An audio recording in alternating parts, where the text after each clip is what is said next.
Hi everyone, Julia here. Welcome to a new video here at justonemore.com.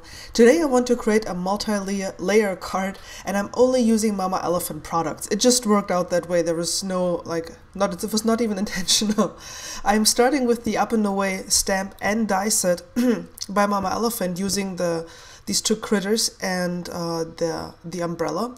I'm also using the landscape trio dies and the femme frames by Mama Elephant. I started already out by die cutting a piece of paper from the smaller one of the frames, so just so you know, I've already done this. I'm going to start now by grabbing another piece of Copic friendly cardstock. It's the same cardstock that this panel is die cut out of, and I'm stamping my images with Memento Tuxedo black ink. And I always clean my images or my stamps with the scrubber pad and the ultra clean solution, which is great for clear stamps.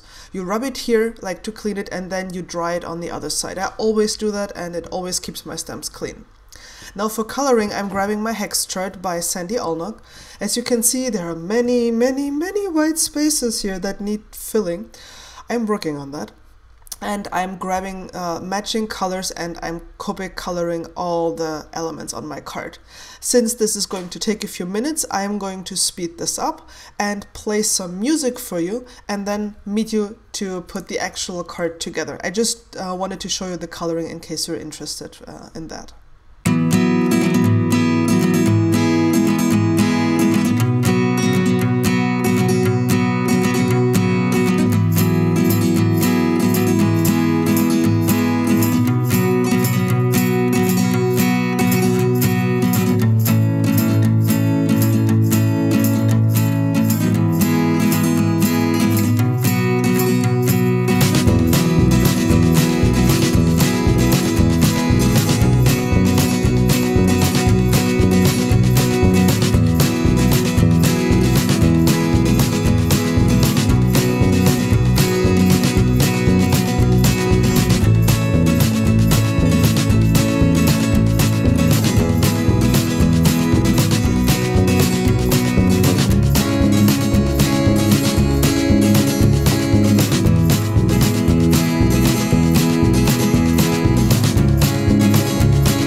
Alright, now that I'm done coloring, I have put the dies around the images, and I have new cutting plates.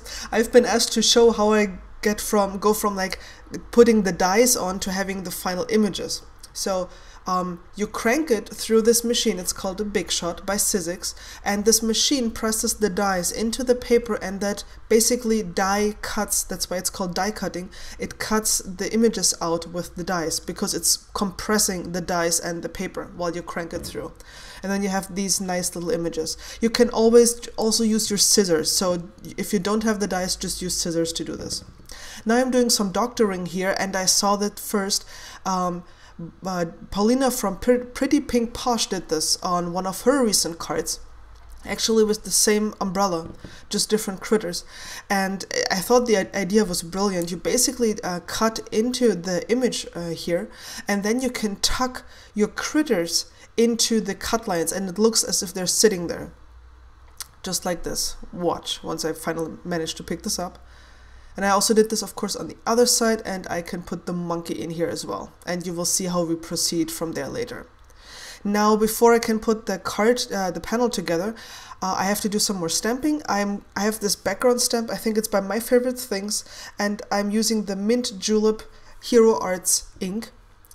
Putting this on there, and then when you stamp like this with the stamp on the surface facing you, always make sure to hold your cardstock in place with one hand so it doesn't shift. I got this nice pattern, and I'm now die cutting a piece of this out with the smaller one of the fem frames, and then I'm using the landscape trio dies, and you can see that I have those continuous stitched borders all around, and I like this very, very much. I think I learned this from Nicole McGork, to always have those stitched lines all around. It's really nice. I'm using some Whirlwind translucent vellum. It's very heavyweight vellum, and I need something sturdy, not flimsy. And I'm again cutting a piece of the vellum with the smaller of the fem frames, and then using the cloud die from the landscape trio die set, so I can have stitched lines all around my clouds here. I'm just checking out if this is how I want it. And before I can start putting this together, I want to put some color onto the sky, so I'm using my mini blending tool and Salty Ocean Distress ink. And I'm starting out by just applying a little color, because you can always add more, but you can never take anything off again. And then I'm slowly building up the color, and then I'm going for as long as I have ink on my blending tool. And this will allow me to blend out really nicely. It will be a really nice fade out of the color from the blue into the white by not picking up any more color from the ink pad, but simply doing the motions with the blending tool until there's no more ink left. And you can see what a nice gradient I get. So now I'm putting everything together. Here's the little monkey. I've already stuck it on there, and I'm using my ATG gun that is basically just glue tape here to put some glue on the umbrella, and then I'm tucking my little bunny in here as well. And you can see the slit that I cut here. I'm being very gentle because I really do not want to do this again. It was quite some work. Just tucking this in there gently, how I want it, and then pressing it down firmly so the bunny will stick to the umbrella. Just like this. Booyah. Now the feet are sticking out, so I'm doing a little bit, little bit of surgery here and cutting off the feet. Don't worry, it's not hurting them. Just so it looks like they're really tucked into that umbrella and having really a good time. I put down the first layer of vellum with glue, and it dried after a while. It was multi-medium matte, and you couldn't see the glue anymore. And the second layer, I used some adhesive again. And before I put down the critters, I stamped my sentiment, simply because I didn't want to risk, if the critters were two-dimensional, that I couldn't stamp it properly, because I usually forget the sentiment and then all hell breaks loose. And then I'm just using my glue tape to adhere the critters and the waves here to my card. Just like this. And that's the front panel done. Then I've adhered it to a piece of purple paper. And since I want to give this some dimension, I'm using Jennifer McGuire's trick of using some fun foam, and I've applied a generous amount of glue to the fun foam, sticking this onto my front panel, and then putting on more glue here so I can adhere it to my card base. So there we are.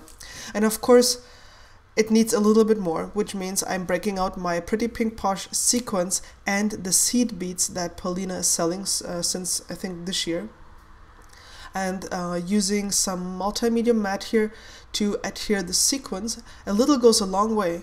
And for the seed beads, I'm using a tiny drop of glossy accents for each seed bead. And I'm just sticking this in there, and it's gonna hold really tight because the glossy accents is a really, really strong adhesive. Here's a close-up. I hope you can see that. It's like they're supposed to be water splashes because they're, you know, like riding the waves in their umbrella here, having a great time. And since I've been asked to provide some close-up shots, you can always find some on my blog. I always have close-up and stills of my card. But here you can see what kind of a nice dimension the clouds give if you just adhere them on like one edge, not everywhere. Here is a close-up of the seed beads, my little like water splashes, and the critters that I've die cut. And here's the entire card. I hope you've enjoyed this video and the coloring. If you liked it, leave me a thumbs up, subscribe to my channel, and I would love to hear from you in the comment section. Thank you and see you again soon. Bye!